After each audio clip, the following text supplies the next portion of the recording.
Alors bonjour, bon matin, bon dimanche à ceux qui se lèvent tôt le dimanche comme moi. Donc, comme d'habitude, je vais faire une petite vidéo pour vous parler, comme d'habitude, de ce qui me taraude et ce qui et à quoi je pense dès que j'ouvre les yeux. Donc il s'agit ni plus ni moins de de ma dépression, exact. Donc ce que je voudrais dire, c'est que en fait, sur Internet ou dans la vraie vie ou un peu partout, les gens se plaignent souvent d'être seuls ou de s'ennuyer. Donc ils trouvent ça très gênant. Et bon, c'est pas un sentiment agréable. Je peux le concevoir, mais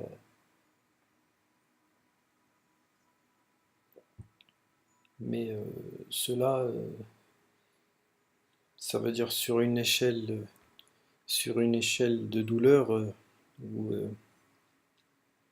sur une échelle de douleur, je dirais, et de souffrance, je dirais que en fait, le fait de ne pas être compris, le fait justement de se sentir seul, mais parmi les autres et avec les autres, c'est ce qu'il y a de plus. Enfin, André Buchet dit que c'est terrifiant. Et il utilise un grand mot. C'est quand même un mot fort de dire que le fait de se sentir isolé parmi les autres, c'est terrifiant. Je ne sais pas, peut-être qu'il l'a déjà vécu. Et voilà, donc peut-être que parce qu'il l'a déjà vécu, qu'il qu'il prend toute la mesure en fait de la chose donc et de la douleur que cela engendre.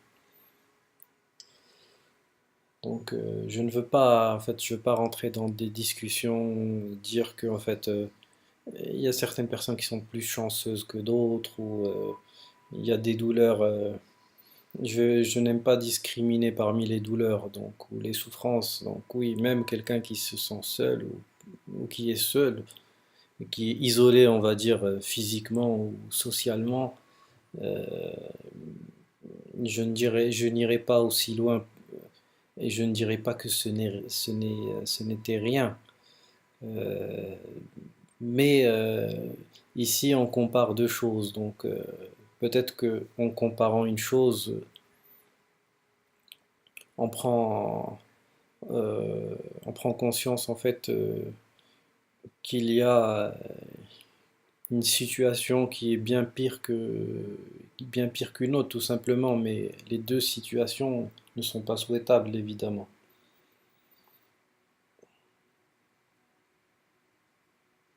En fait, je voudrais simplement vous dire comme chaque jour, je sais que je me répète et je sais aussi que le but enfin, de ce moyen d'expression n'est sûrement pas de devenir célèbre ou quoi que ce soit, parce que pour ceux qui me suivent un peu, ou pour ceux qui ont vu peut-être une autre de mes vidéos où je suis quelqu'un euh, qui est arrivé au bout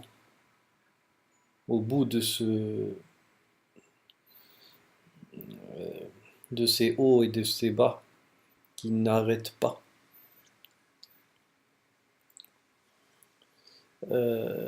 C'est ça, de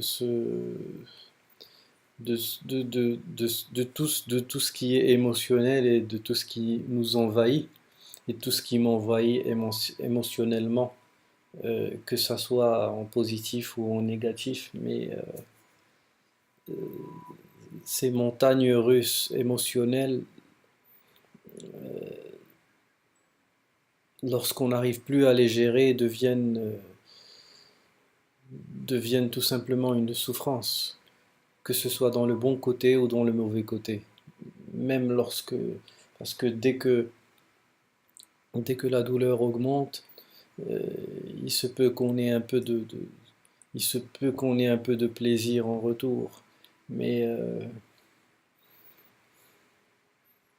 mais est-ce le but de souffrir pour obtenir un tout petit peu de plaisir? Est-ce ça le but de la vie? Je ne sais pas. Je ne pense pas que quelqu'un puisse répondre. On essaye d'avoir de l'aide d'un peu partout. On a toujours demandé de l'aide. Moi, la première fois, lorsque je suis tombé en dépression la première fois, j'ai demandé de l'aide. J'ai demandé de l'aide. Je n'ai pas été quelqu'un qui a dit écoute, il faut, euh, il faut que tu mettes fin à cette souffrance et la seule façon de mettre fin à cette souffrance, c'est c'est de partir, c'est de quitter ce corps. Parce que lorsque ce corps ne t'obéit plus, lorsque l'organe principal ou l'organe central de ce corps est devenu, tu n'as plus le contrôle, ça veut dire tu n'as plus le contrôle de l'organe principal de ce corps, c'est-à-dire le cerveau, parce que la dépression, elle peut toucher pas mal d'autres organes, mais l'organe principal qu'elle touche, c'est le cerveau. Donc lorsque tu n'as plus le contrôle de cet organe-là, quoi faire justement, quoi faire? Et on demande de l'aide, on croit que l'aide existe. Moi, je ne généralise pas, donc commencez pas à me dire non, moi je me suis sorti de la dépression, moi je me suis. Chacun son cas, d'accord? Chacun son cas. Faut pas généraliser. Faut pas généraliser. Moi, je parle de mon cas. Donc, on commence pas à me reprocher, à me dire euh, non, toi tu es négatif ou tu es positif. Je suis ni positif ni négatif. Je suis ni pessimiste ni optimiste. Ce n'est ni une volonté en fait d'embarquer toute la population avec moi pour qu'elle saute d'un pont, ni le fait de dire à tout le monde que votre situation va s'améliorer. Je ne prendrai jamais ce risque de dire quelque chose dont je n'ai pas le contrôle. Donc, par contre, des médecins prennent en fait osent dire ça au lieu de dire écoutez monsieur, il y a tant de malades qui tombent en dépression et voici les chiffres. Vous avez de bonnes chances de ne plus retomber en dépression. Et ces chances se trouvent ou sont aux alentours de, je sais pas, de 60%, 70%. Mais pourquoi venir et dire vous allez vous en sortir? Utilisez ce traitement et vous allez et ça va mieux aller. Il y a eu des patients qui se sont sortis, mais il y a eu des patients qui s'en sont sortis et puis les autres ce ne sont pas des êtres humains. Les autres ont fait fi de ces patients-là. Donc lorsqu'un patient résiste au traitement, qu'est-ce qu'on en fait? Donc qu'est-ce qu'on considère comment ce patient? Est-ce que on en prend compte? Je ne sais pas si c'est un biais cognitif, si c'est un biais conscient, inconscient de la part du médecin, je ne sais pas. Parce que c'est un biais, ça reste un biais. Ça veut dire que c'est une déformation de la réalité, des faits. Une déformation des faits pour euh, déformation des faits dans le but de, de, de, de prendre le contrôle, sur la maladie, on va dire. Parce que lorsque le médecin te dit que tu vas t'en sortir, donc c'est quoi? C'est le fait en fait, de dire que moi, le médecin, j'ai tout le pouvoir sur cette pathologie ou sur cette maladie et je sais comment euh, la battre et comment vaincre de ce mal. Je ne sais pas, je ne sais pas. Je ne sais pas si c'est ça. Je ne sais pas si c'est une volonté de l'être humain de toujours prendre d'avoir le contrôle sur la nature, sur ce qui l'entoure, même si au fond il n'a pas le contrôle. Donc je ne vais pas aller dans cette parenthèse parce que ça va faire trop long encore une fois. Bref, moi ce que je veux dire c'est que oui, lorsque l'on ne rentre plus dans le moule, justement, lorsque on devient résistant peut-être au traitement, lorsque le traitement ne fonctionne pas, et lorsque le deuxième traitement ne fonctionne pas, etc., lorsqu'on a demandé de l'aide, voilà. Donc, moi je dirais jamais il faut toujours demander de l'aide, faut pas demander de l'aide, faut faire ça, faut faire ça. Le meilleur conseil qu'on peut donner, on le donne à soi-même. Donc moi je dis toujours ça. Donc je parle de moi. Euh, les gens sont assez intelligents pour extraire d'une expérience ce qu'ils pensent être en fait ce qu'ils pensent va leur servir ou en fonction exactement en fonction de leur personnalité, en fonction de leurs expériences aussi, ils font le recoupement et puis ils décident de ce qu'ils veulent utiliser et ce qu'ils veulent jeter à la poubelle et puis c'est tout. Mais je ne serai jamais quelqu'un qui a avoir une idée tranchée sur tel ou tel sujet. C'est peut-être c'est peut-être pour ça qu'on m'en veut parce qu'on dit que je n'ai pas d'avis. Ben, je n'ai pas un avis tranché sur beaucoup de sujets, donc je reste toujours, euh, je reste toujours dans une position pratiquement neutre, en fonction des cas, bien sûr. Donc je préfère la neutralité que être trop passionné euh, à propos, à propos à propos d'une situation et puis pour changer d'avis 3 jours après. Bref, donc tout ça c'était juste pour dire que voilà, c'est ça se sentir isolé parmi les autres, c'est lorsque on ne rentre pas dans tout ce qu'il y a dans le politiquement correct, lorsque on ne rentre pas comment dire, dans ce qui est dit, donc ce qui est dit par la majorité des gens, parce que ce qui est dit par la majorité des gens, ce n'est pas une vérité. Et c'est le message que je veux faire passer. Ce n'est pas une vérité. Ce n'est qu'une opinion. Et ce n'est qu'une façon de voir les choses. Lorsque la majorité des articles vont dans un seul sens, il faut se méfier. Il faut souvent se méfier. Moi je le dis, je le répète, il faut se méfier. Lorsqu'on va sur des sites, et je trouve ça vraiment dommage, lorsqu'on va sur des sites justement de santé, voilà, des sites de santé, et lorsqu'on lit, lorsqu'on commence à lire,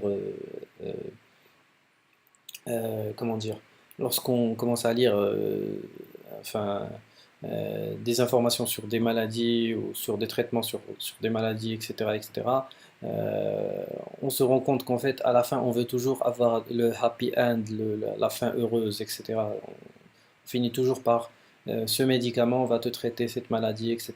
Et puis, la plupart des maladies sont traitées par la psychothérapie plus les antidépresseurs. Voilà, c'est ce qu'on va trouver partout sur Internet. Donc, c'est une seule vision. Donc, une personne qui n'a jamais été chez le médecin et qui rentre sur Internet, ou même qui va voir un psychiatre, c'est ça que je trouve en fait euh, que je trouve désolant, c'est qu'il n'y a qu'une seule façon de voir les choses. Donc ça veut dire que la personne, lorsqu'elle voit que en fait les médicaments ne marchent pas, ou voilà, les traitements ne marchent pas, la psychothérapie ne marche pas, que ce soit cognitive ou etc. Euh, euh, lorsqu'elle rentre chez elle, je sais pas, lorsqu'elle est toute seule avec sa douleur, etc., lorsqu'elle est en train de, je sais pas, peut-être de s'ouvrir les veines ou de s'auto-mutiler ou whatever, je sais pas, lorsqu'elle est, euh, lorsqu'elle est en train de déplacer la douleur psychologique en douleur physique, parce que voilà, lorsqu'on se fait du mal à soi-même, que ça soit par, par le fait peut-être d'arrêter de manger ou par le fait de ne pas manger à sa faim ou, ou en s'ouvrant les veines ou en se faisant du mal à soi-même. Il y a différentes façons de se faire du mal à soi-même. Bref, lorsqu'on est en train de faire ça, on fait ça pourquoi? Pour quelle raison? On fait ça parce que la douleur psychologique est trop importante. Donc, vu que peut-être la façon avec laquelle marche le système nerveux, c'est que le système nerveux ou ton cerveau ne peut pas enregistrer toutes les douleurs. Donc, ton cerveau n'est pas multitask ou je ne sais pas comment on dit en français, multitask, donc multitâche, voilà. Donc, ton cerveau n'est pas multitâche. Ton cerveau ne peut se concentrer que sur un seul euh, que sur voilà, une seule tâche. Donc, lorsqu'il est en train de récupérer enfin, des informations, des informations de douleur, de quelque chose qui te fait mal, tu ne peux pas en même temps penser à ça et en même temps faire autre chose. Donc, consciemment, je parle, pas inconsciemment, parce que inconsciemment, on cligne, on ferme les yeux et puis on respire, etc. Donc on cligne des yeux, la respiration, etc. C'est des choses qui se font en fait d'elles-mêmes. On n'est pas en train de penser pour faire ce geste-là. Donc cette opération se fait automatiquement et puis se fait par une autre partie du cerveau. Moi je parle du cerveau conscient. Donc le cerveau conscient il se concentre sur ça. Donc lorsqu'on se fait du mal à soi-même, donc le cerveau peut-être considère que la douleur physique est la plus menaçante pour ta vie ou pour je ne sais pas, pour je ne sais quoi. Elle est plus menaçante immédiatement. Donc c'est une menace qui est immédiate. Donc le cerveau doit peut-être arrêter de te transmettre la douleur psychologique et il commence à te transmettre cette douleur physique que tu es en train de t'appliquer à l'instant. C'est peut-être ça, c'est juste une théorie, je ne suis pas médecin. Allez chercher, allez faire vos recherches. Moi, je ne suis pas là pour donner des cours de médecine ou de psychologie ou de neurologie. Je suis juste là pour discuter et puis c'est tout. Donc voilà, voilà, les gens vont rentrer chez eux, vont commencer vont trouver des stratagèmes euh, parce que l'être humain c'est quand même une composition qui existe. Il a demandé pour ça veut dire ça a demandé c'est une composition qui a demandé je sais pas plusieurs millions d'années. Donc c'est une création, c'est pas une création, mais ouais, c'est une évolution qui a demandé plusieurs millions d'années. Donc l'être humain sait quand même, je suppose, comment se défendre par rapport à certaines menaces ou certains mots. Donc voilà. Donc ce qu'on va faire, on va commencer à peut-être se faire du mal à soi-même, peut-être, je ne sais pas, faire autre chose. Donc essayer des solutions alternatives aux médicaments ou à la psychothérapie, etc. Donc et ce qui se passe, c'est qu'on commence à s'isoler. Donc on commence à s'isoler parce que le message, peut-être qu'au départ on était optimiste. Voilà, c'est ça que je veux dire. On était super optimiste parce qu'on a lu sur Internet, on a vu sur Internet, on a vu peut-être des vidéos, on a parlé à des gens. Tout le monde, il suffit de voir toutes les vidéos sur la dépression sur Internet. Il suffit, regardez toutes les vidéos qu'il y a sur Internet sur la dépression. Donc, 99,9% ce sont que des vidéos positives, de gens qui veulent en fait, d'abord qui montrent leur visage. Donc, lorsqu'on montre son visage, c'est pour dire quoi? C'est souvent pour dire, euh, comment dire, c'est pour dire, voilà, on, on a un besoin narcissique ou on a un besoin d'exister et puis on est juste là pour les likes ou pour les vues, etc. Et puis c'est tout. Et puis vu que la dépression et vu que ces sujets-là, ce sont des sujets entre guillemets graves, donc ce sont des sujets qui vont peut-être qui vont attirer un maximum de gens parce qu'il y a un maximum de gens qui cherchent sur, en fait, sur la dépression, mais qui cherchent d'une façon sérieuse. Donc lorsque l'on voit une fille ou une belle fille ou je ne sais pas qui est en train de dire je me suis sorti de la dépression, ça m'a demandé, et c'était peut-être juste une déprime, ma chérie. Euh, Ça veut dire qu'il ne faut pas confondre tout ce qui est clinique, tout ce qui est de l'ordre du clinique. Ça veut dire une dépression clinique, ça veut dire une dépression qui revient et une dépression qui demande peut-être beaucoup plus de suivi et un traitement beaucoup plus lourd que une déprime parce que je ne sais pas parce que tu as déménagé à Paris ou parce que je sais pas tu as laissé tu es parti loin de c'est la première fois que tu sors loin du foyer familial ou je ne sais pas donc ou peut-être parce que tu as raté tes examens, donc c'est une dépression qui a une origine, c'est un événement qui a provoqué cette dépression. Euh, donc, dans la plupart des cas, lorsque c'est un événement qui a provoqué cette dépression, que ce n'est pas quelque chose qui est peut-être inné en nous et qui existe en nous depuis peut-être toujours et qui n'a juste pas été, qui n'a juste pas atteint la surface. Pourquoi? Parce on a toujours nos protections ont fait en sorte que on se protégeait justement de cette dépression. Donc, comme le système immunitaire nous permet de nous protéger contre peut-être contre des virus ou contre des bactéries ou je ne sais pas ou des maladies physiques, etc.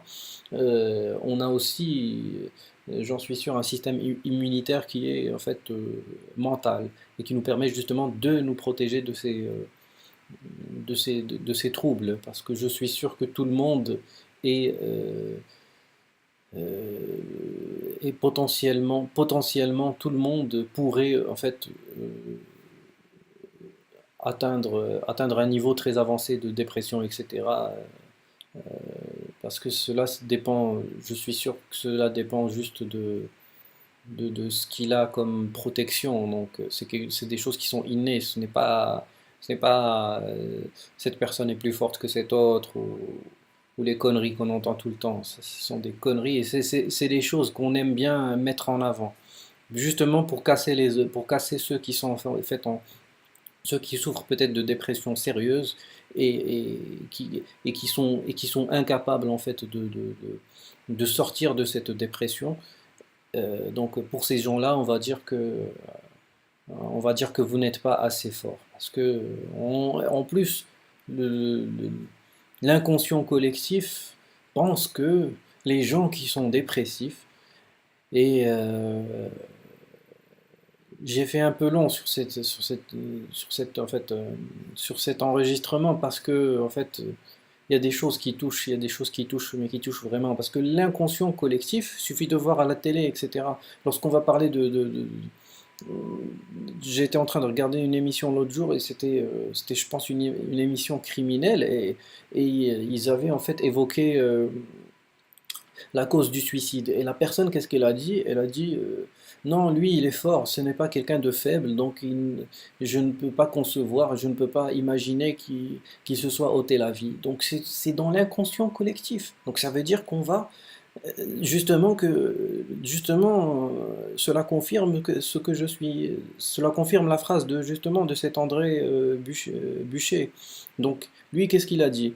Lui justement il a dit ça, il a dit donc ça veut dire que si dans l'inconscient collectif on pense qu'en fait les personnes déprimées ou les personnes souffrant de dépression sont juste des personnes qui pensent au suicide, sont juste des personnes qui sont faibles, donc voilà, donc ça veut dire que ce sont des gens qui vont être isolés, même avec les autres, parce qu'ils seront incompris. Donc c'est cet inconscient collectif qu'il faut changer. Donc si on change pas ça, si on décide pas de comprendre ces gens, je sais pas combien on dépense en prévention contre le suicide, mais on ne comprend même pas on ne comprend même pas pourquoi les gens se suicident. Donc on- si on comprenait, si on prenait le temps de comprendre, si on prenait le temps d'écouter, et c'est ce qui manque dans notre société, c'est ce qui manque dans notre société. C'est pas pour rien qu'en France, il y a eu Macron qui a été élu, etc. Les gens n'écoutent plus, les gens n'écoutent pas.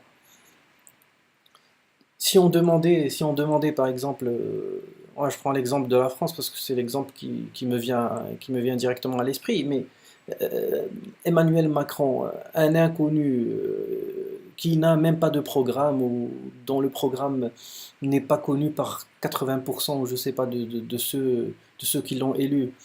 Mais c'est le problème, c'est le problème du monde dans lequel on vit actuellement. C'est que les gens ne prennent pas le temps de comprendre.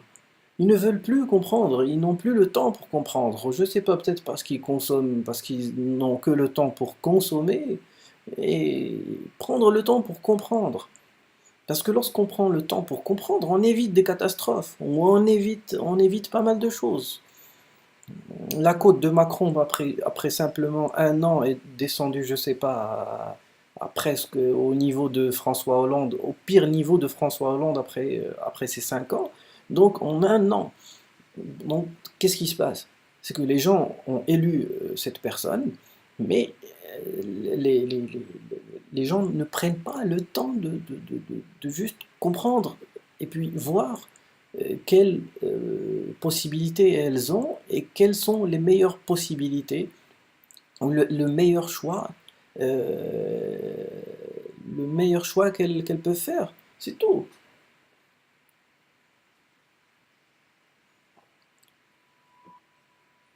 Donc c'est facile d'avoir une idée toute faite et puis de pas utiliser sa tête pour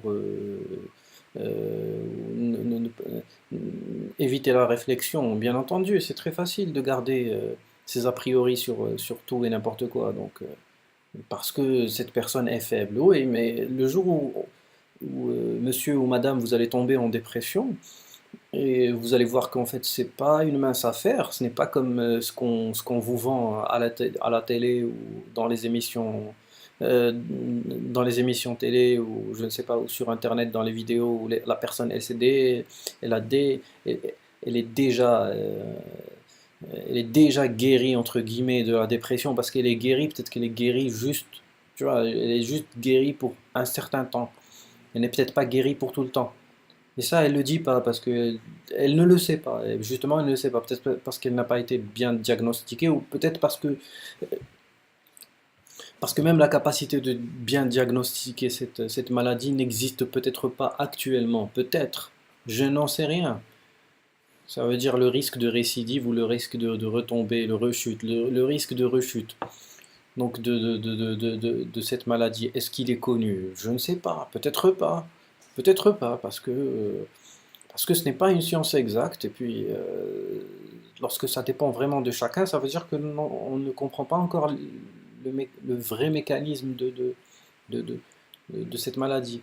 Donc voilà, donc lorsque on ne prend pas la peine de comprendre, eh ben on fait mal aux autres. Lorsqu'on dit aux autres que que c'est de la faiblesse, on fait mal à cette personne. Peut-être que cette personne va aller se suicider. Et elle va le faire. Et parce on n'a pas pris le temps de la comprendre. Parce que les gens n'aiment pas comprendre, parce que ça prend du temps, parce que ça prend de l'énergie, parce que ça prend de l'effort. Ils préfèrent consommer. Donc consommer, ça ne demande aucune réflexion. On peut aller dans un magasin acheter, ou même sur Internet et acheter, et puis euh, se procurer un peu de plaisir comme ça, un peu de plaisir sur le coup, etc. Et puis c'est tout. Donc, euh, est-ce que c'est est-ce que ça ne serait pas mieux qu'au lieu de dépenser de l'argent dans, je sais pas, des campagnes publicitaires sur la prévention du suicide ou- sans parler des numéros verts, etc. et tout. Donc, est-ce que ça ne serait pas bien de faire quelque chose comme ça? Je ne sais pas, peut-être bien que oui, peut-être bien que non, peut-être que je raconte que des conneries, peut-être que ce n'est pas encore le moment de parler de choses aussi graves que ça, peut-être que lorsqu'on parle de choses aussi graves que ça ennuie, et puis on préfère penser au soleil, vu que c'est l'été, vu que c'est les vacances, etc. Donc peut-être que je publie cette vidéo pas au bon moment, mais comme j'ai dit, je ne suis pas en train de faire ces vidéos euh, pour la notoriété ou pour quoi que ce soit. Donc, je fais ces vidéos pour moi-même et pour un peu me soulager vu que je n'arrive pas à exprimer ces idées ou à les transmettre euh, face à face. Voilà, c'est tout. Donc, je vous souhaite un bon dimanche.